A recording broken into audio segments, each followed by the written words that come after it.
lots of ups and downs, lots of switchbacks, lots of crap like this. Squeezing through the tree. But it's got a lot of uphill and downhill, and only ever tried to do it while I was really tired. I literally just lost my way here. Oh, well, that's obviously where this goes. Take a second to breathe.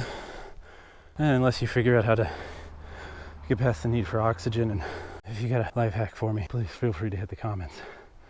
Until that day, I am still bound by the unfortunate laws of nature and physics. Oh, are we ready to try starting this uphill? I don't remember if you were here for the last time I tried to do this. It did not go so well. Oh, well. Okay.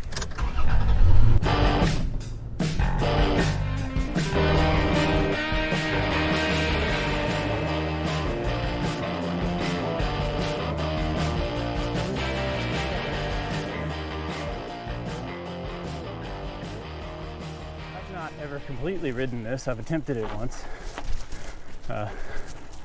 On a day that I was pretty much dying already. I think I had gone over to Miller Springs first and then came over here. We haven't even really gotten to the hard part of it yet, so you know, bear with me. But I'd already ridden like 10 miles that day, and I got about halfway through this trail and I just quit. I gave up. So I just got off the trail, walked my bike through the field, threw it up on the car, and went home. I was dying. It was not pretty. Did not feel good about myself that day. Whoop. I lost control of my bike there. I do like Ogletree Gap in that there's plenty of shade. It's all cedar tree. There's a whole lot of whatever you call this, caliche and shale rock, or makes for rough terrain, but ooh, I don't think I'm gonna make it up that. Oh boy, I am dying already. Hope you guys are enjoying this. I know I was talking about the shade, and man, it is brutal when the shade ends. Yeah, I think they intended this to be more of a downhill trek. Wow, it's like a 10-degree difference in the sun and the shade. Oh. Here's some climb that I was not looking forward to. Yeah, that is the problem with this trail. I haven't been down it enough to really know what's coming. Oh.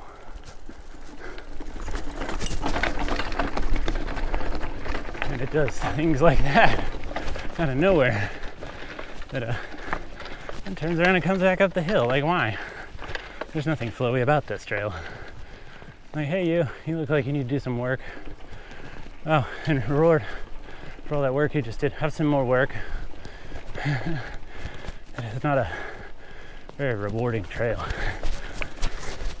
I'm sure it's fine if you're hiking.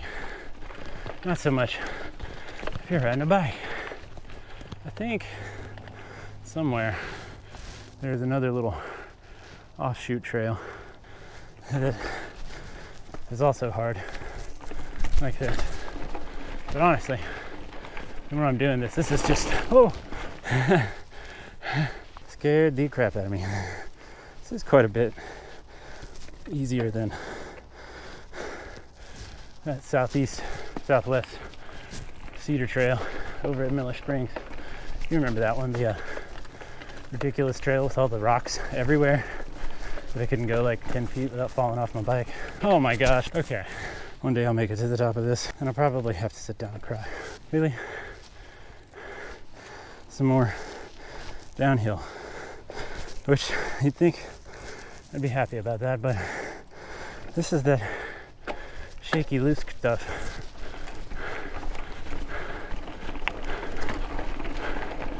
That if you don't make it straight down the middle of the trail, and having my tire a minute ago happens,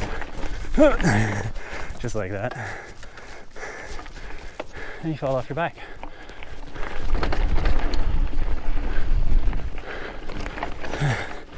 Or you run off the trail into the rocks. Okay, Let's go. I got this. Oh, I was not expecting that. Choose your lines, Bob. This is a horrible pick for recording at Ogletree Gap. Oh, there's that offshoot trail.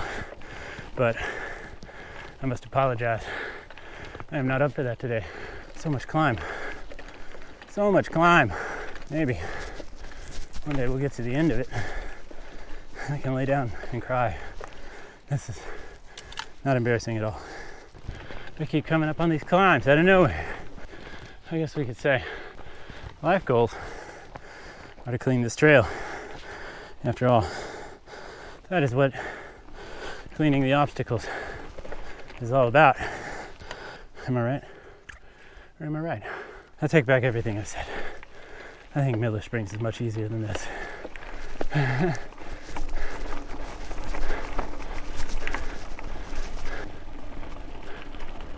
There's another down tree.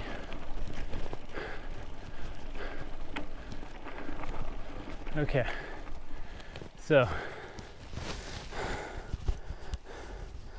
at this part of the trail, I can't decide. It'd be better to continue where I'm going this way or cut back over to the other one I rode earlier. We'll keep going. Pretty sure it's going to get ridiculous climby over here again. Don't take this slow at all, Bob. It's fine. You'll get there when you get there. Look at that climb. I don't have the 1-2. Somebody's walked through here. I can see some footprints in this nice dirt. Once again, I know it probably doesn't look all that steep, but this is me following my own advice. You got to get off the bike. But if I can make it through this trail, it'll be the first time that I did it with the bike. Obviously, I'll have to come back another time when I'm in much better shape and ride the whole thing.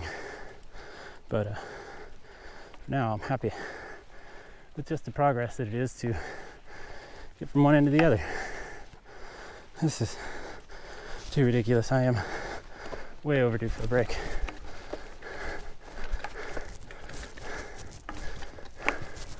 Probably almost time to swap out my batteries, but I haven't heard the beep yet, so I think we're still recording. Once the beep happened while I was whining and crying, how hard this is. Oh. Hello, rocks. We've got to be almost to the end of this. Holy crap.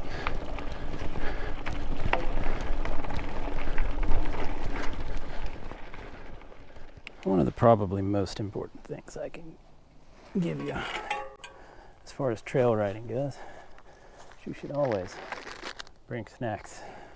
It doesn't have to be an entire smorgasbord, as they would call it, but should absolutely bring something sugary to re-energize.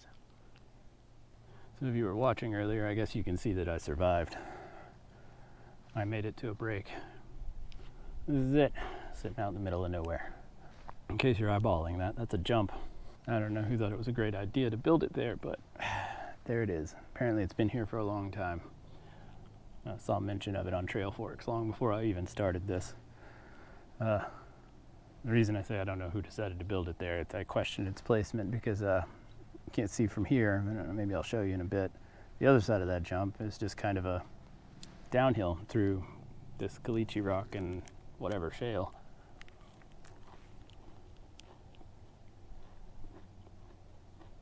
Kind of sketchy.